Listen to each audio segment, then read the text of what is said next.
वैराग्य एक ऐसा गुण है जो किसी भी साधक के साधना मार्ग को न केवल आसान बनाता है बल्कि ध्यान में स्थिरता भी लाता है। किसी भी वस्तु, मनुष्य अथवा भाव को छोड़ना त्याग है। इच्छा तथा अनिच्छा से यदि हम किसी भी व्यक्ति, भाव अथवा वस्तु का त्याग कर देते हैं तो क्या वह वैराग्य कहा जाएगा? यह वास्तव में वैराग्य की स्थिति नहीं होती। वैराग्य असल में वी तथा राग दो शब्दों से बना है। वी का अर्थ होता है विशेष अथवा अलग होना। राग का मतलब होता है किसी वस्तु, विषय या व्यक्ति से विशेष रूप से लगाव अथवा आकर्षण होना। किसी न किसी रूप में हर रोज़ हम किसी वस्तु, विषय या फिर किसी व्यक्ति विशेष को छोड़ देते हैं अथवा त्याग देते हैं या फिर उससे हमारा कोई लगाव ही नहीं रहता। क्या इस अवस्था को वैराग्य कहेंगे? नहीं, यह वैराग्य नहीं है, क्योंकि हम यह उस स्थिति में करते हैं जब या तो हमारी मजबूरी होती है या फिर हमें उसकी आवश्यकता नहीं होती। वैराग्य की अवस्था तब आती है जब हमारा उससे मोह भंग हो जाता है, अर्थात हमें उससे गुण दोष के आधार पर पता चल जाता है कि उसका उपयोग जीवन में सार्थक नहीं है। यह विवेक के द्वारा ही जाना जाता है।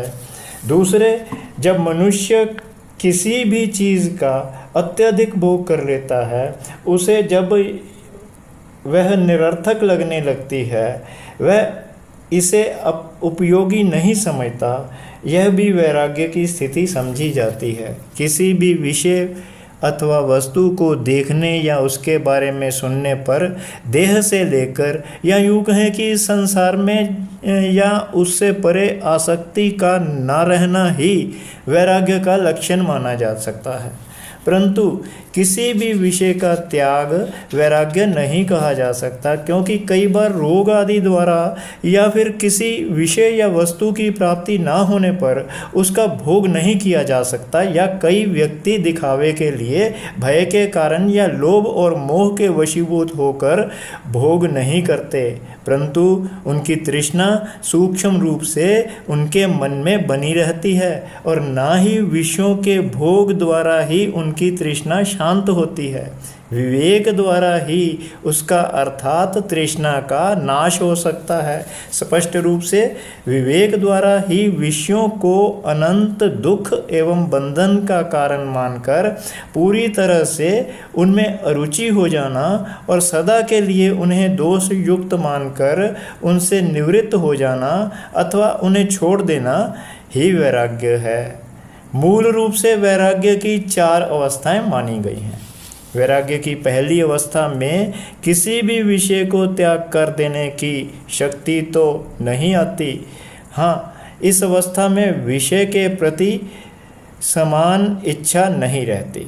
वैराग्य की दूसरी अवस्था में व्यक्ति में विषय त्याग करने का सामर्थ्य तो आ जाता है, फिर भी वह जिन विषयों का त्याग करता है उनका राग उसके मन में नहीं आता। वैराग्य की तीसरी अवस्था में व्यक्ति विषय का सेवन अथवा भोग बाहरी इंद्रियों से करता है, परंतु उसके मन में उसका राग नहीं जाता। वैराग्य की चौथी अवस्था में साधक में राग की पूर्ण रूप से निवृत्ति हो जाती है।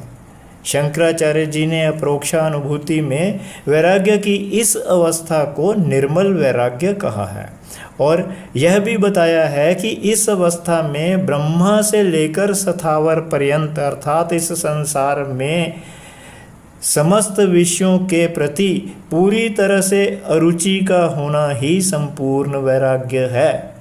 वैराग्य होने की एक स्थिति यह भी है, जब कोई भी किसी मृत देह का संस्कार करने के लिए शमशान में जाता है, तब उसे अनुभूति होती है कि इस संसार में जो भी प्राणी है वह एक दिन मृत्यु को अवश्य प्राप्त होगा, अथवा ठीक इसी तरह से उसका भी दाह संस्कार कर दिया जाएगा।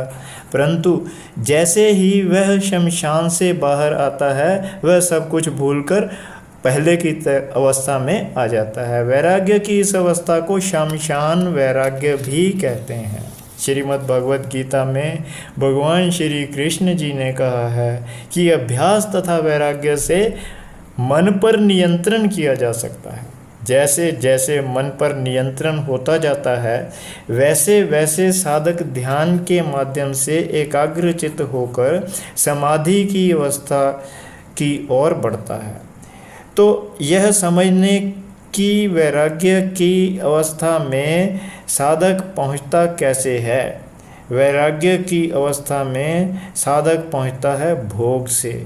जब मन किसी विषय का बार बार भोग करके उकता जाता है, व्यक्ति की तृष्णा उस विषय की प्रति समाप्त हो जाती है, तो वैराग्य होता है। रोग से रोगी होने पर जबरदस्ती साधक को किसी वस्तु विशेष का त्याग करना पड़ता है। इसे वैराग्य तभी कहा जाएगा जब तृष्णा ना रहेगी। योग से मन जब किसी विषय को उपयोगी ना समझकर त्याग देता है, तब अनासक्ति होने पर वैराग्य की अवस्था आती है। या ऐसे कहें कि जब हमारी किसी भी वस्तु में आसक्ति नहीं रहती या रुचि नहीं रहती, तब वैराग्य की अवस्था आती है। यह ध्यान की अवस्था को प्राप्त करने की स्थिति में भी होता है। तो हम यह भी कह सकते हैं कि ध्यान और वैराग्य एक दूसरे के पूरक हैं। जैसे जैसे वैराग्य की अवस्था बढ़ती है वैसे वैसे साधक गहन ध्यान की अवस्था को प्राप्त होता है। यह कहना उपयुक्त होगा कि साधक वैराग्य की अवस्था आने के बाद ध्यान द्वारा अपने जीवन के परम लक्ष्य परम चेतना की प्राप्ति अथवा आत्म साक्षात्कार की अवस्था को प्राप्त होता है। ओम नमः शिवाय।